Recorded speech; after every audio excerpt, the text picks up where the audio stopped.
Alright, woke up to come in the kitchen to see this. So what is this? Well, it's a couple of ham hocks, smoked ham hocks cooking in about 8 cups of water. My mom's getting ready to make her black-eyed peas. So, right now she just has it in a pan like this. And so it's going to cook this way for about an hour to an hour and a half before we add the peas. Because by the time it's done, we want it falling off the bone. So this is also smoked pork hocks. We bought it at the store. And so this is what it looks like. So basically it's just a bone with a little meat. It doesn't have a lot of meat. Alright, so these we'll put in the freezer and then we can use that throughout the year to make our own soup stock. Alright, so I have my cabbage here. I'm going to inspect my cabbage. Now you may see there's some spots on this cabbage. Anything like that or wilted, you just pull it off. So it should only be like 1 or 2 leaves. Shouldn't usually be more than 3. But you just pull those off and set those to the side. Alright, and I haven't washed this yet. I will wash it once I get it into my container. Well, this is like a pasta drainer. I use that because it's bigger than my regular drainer, colander, and it will do the same job.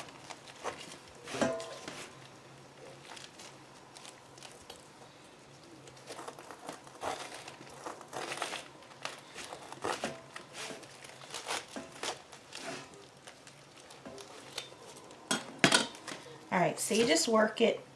It probably would be better if I had a knife with a tip on it. But we'll make this one work.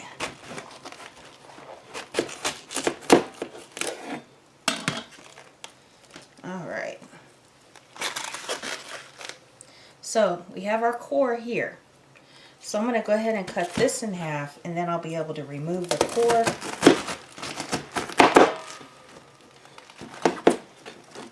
And you simply do this to remove the core. See that? So do that again with this one. There's the core. Just cut down with an angle and core is gone. Alright, so once you get this, all you need to do, you can either cut it like this, or you can have bigger squares if you like. It's up to you.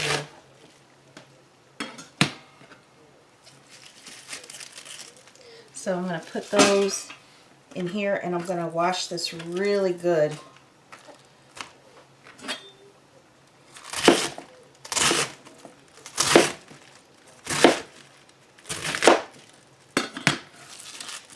Once I get this cut up.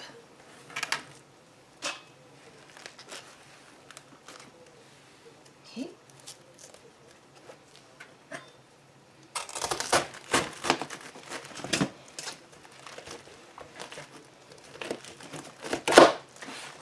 There we go. This one's a little yellow. I'm going to take that off.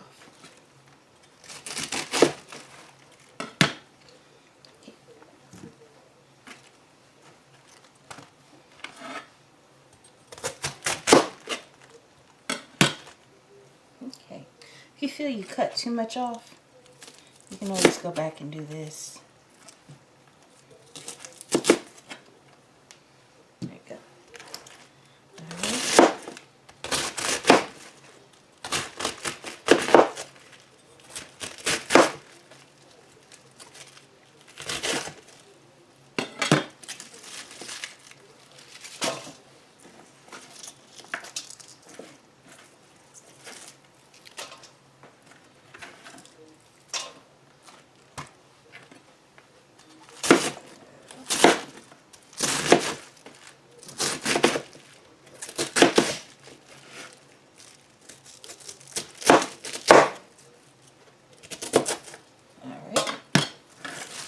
the rest of this in here.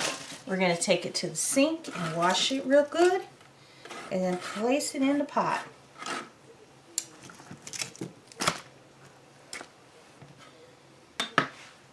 Alright, so here's the pot I'm going to cook this in. And so as you can see, I have about a 1/2 inch of water down there. And I like to start with just a little bit because cabbage will release water. And I don't like my cabbage too soupy. Alright, so now my cabbage is in there and you can see it's almost all the way to the top. Look how full that is. Alright, I'm going to put the lid on it and put it on medium and cook it for about 10 to 15 minutes on medium until the water and stuff start to boil and break down, and then I'll put it on low. Alright, so it's been about 30 minutes. I'm going to go ahead and turn it on low. And I'm going to let you see what's inside.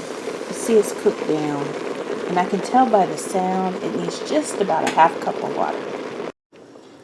So my mom put her beans in there. And now they're going to cook. How long you cook them, Mom? I cook them down like this.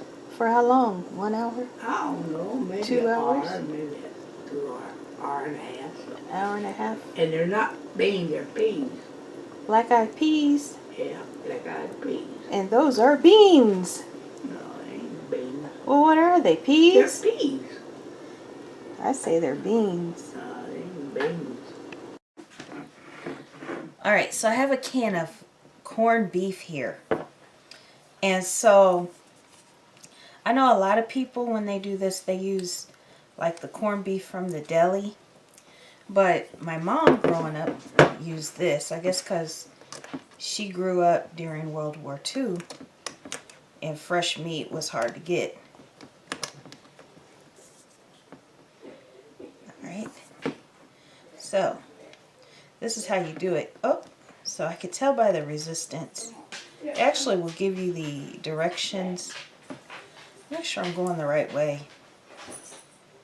I said upside down.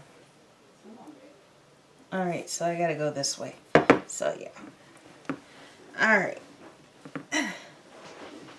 Why is that so difficult?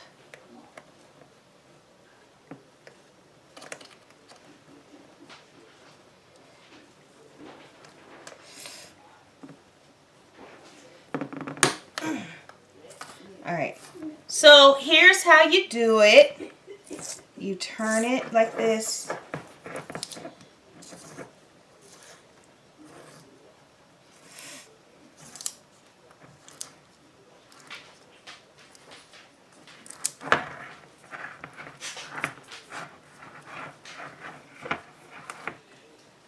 And it'll pop off.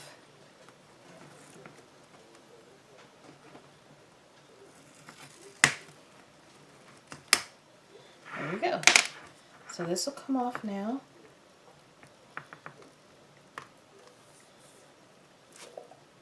There we go. Now I'm going to put this into my corned beef. So the corned beef is in with the cabbage. And what I'm going to do is just break it up. The cabbage has been cooking for about an hour. You can see, I actually put I said a 1/2 cup of water I put in there. I put 2 extra cups because it really had used up that 1 inch. So you can see just the 2 cups has given it plenty of liquid. So I'm going to heat it through, letting it cook another 30 minutes on low. Alright, I'm going to break up the cabbage as well.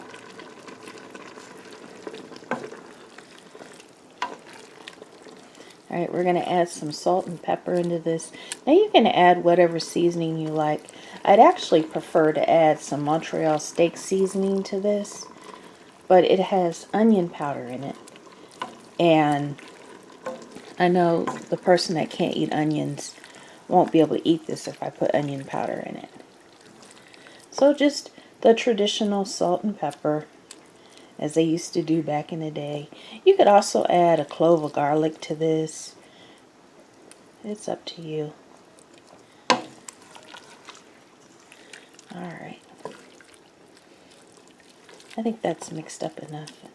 So I like to make sure there's no big pieces of meat like this right here. It's kind of a big piece. So I like to make sure it's broken down too.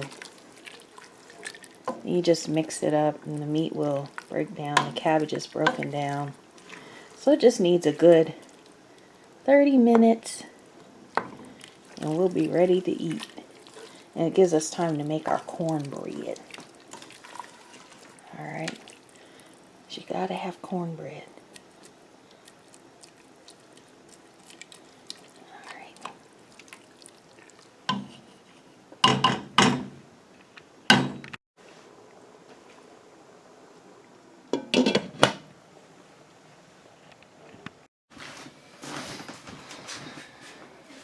Alright.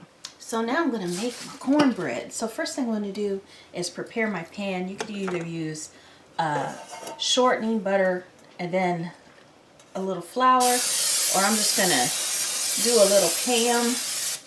That's a little more than a little Pam. Woo! Oh! About, whew, poisonous cloud of oil. Okay, so then I'm going to take my Jiffy mix. And I'm going to do 2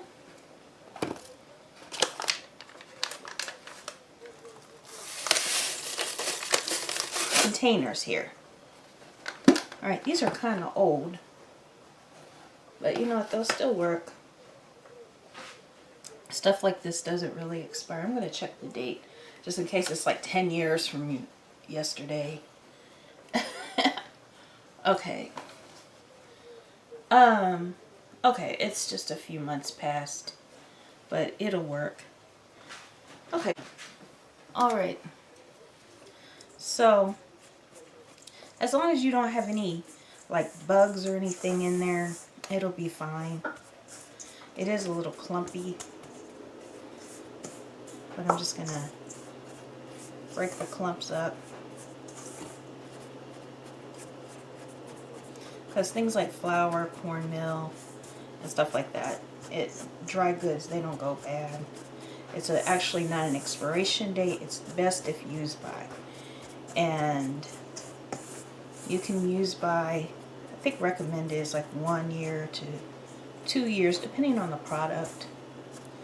So there are places you can check the guidelines. So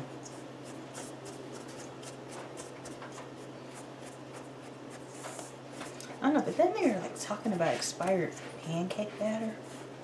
It's causing issues. Well, we'll see. If I make another video after this, you know I'm okay.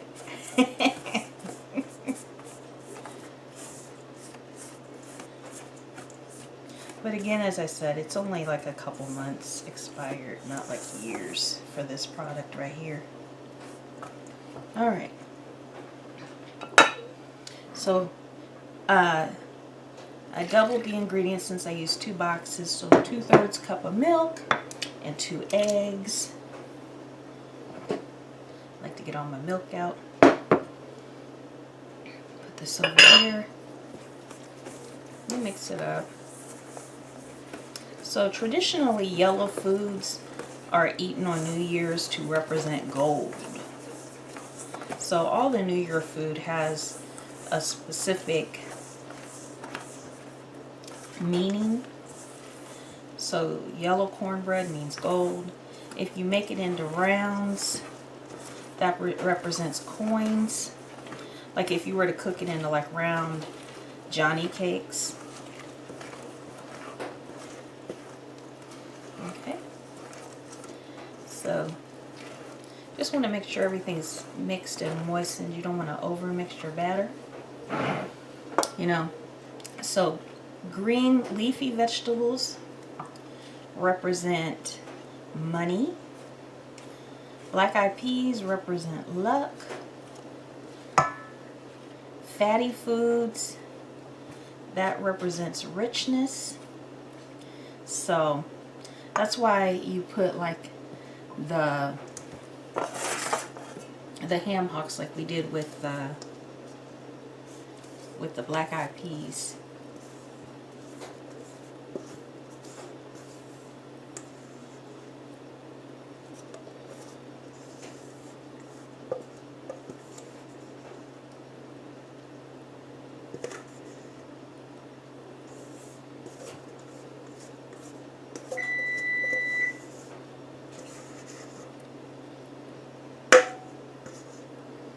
You know me, I like to get every little drop out.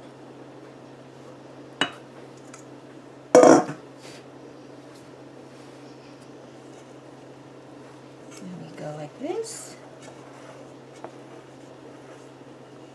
Alright, now we put it in a 400-degree oven for about 30 minutes, at which time our cabbage and peas should be ready as well. Alright, so here are the black-eyed peas right here. You see the ham hocks are right there, releasing their flavor. So I think they're done. Mom says she needs to taste them to see. Let's give her a sample. Alright, so I'm going to give Mom a small spoonful so she can taste them. Here you go. Tell us how they taste. If they're done or not. I think they are.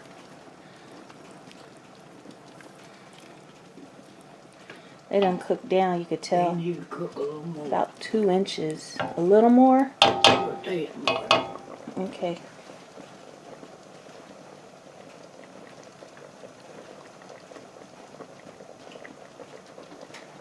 You sure?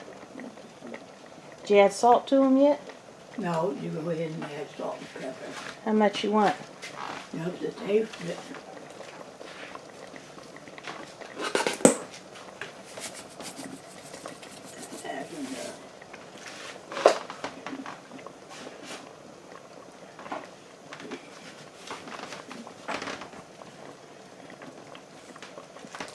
Sprinkle pepper on there. Mix that a little more. You want to taste it now? Yeah.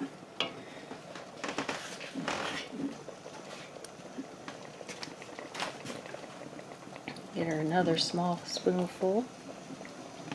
She can taste it. There you go. Looks like you had to turn them off because they're kind of scorching up. Yeah, I can't put it no lower. It's on low. Yeah, you got it turned off. Okay. Is it done? Okay. Yeah, it's pretty well done. All right. Now we just gotta wait for the Need a little bit more salt. cornbread. All right. How much more? A little bit or a little Add bit? some to your palm. Okay. And let me see. No more. Okay. All right. So she said about that much to my palm. And stir it.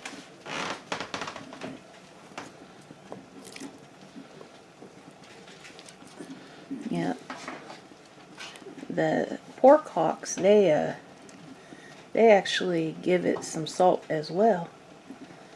Yeah, meat is like, look, it's almost falling off the bones as well. They're giving you a little tiny taste. Okay. Alright, so our New Year's Day feast is ready. There's my corned beef and cabbage, black-eyed peas, and the cornbread. Simple, but sufficient. So I'm about to dig in. Thank you for stopping by Chef Carter's Cooking Corner and watch me prepare my Thanksgiving, my New Year's Day feast. And I'll see y'all next time. Take care, y'all.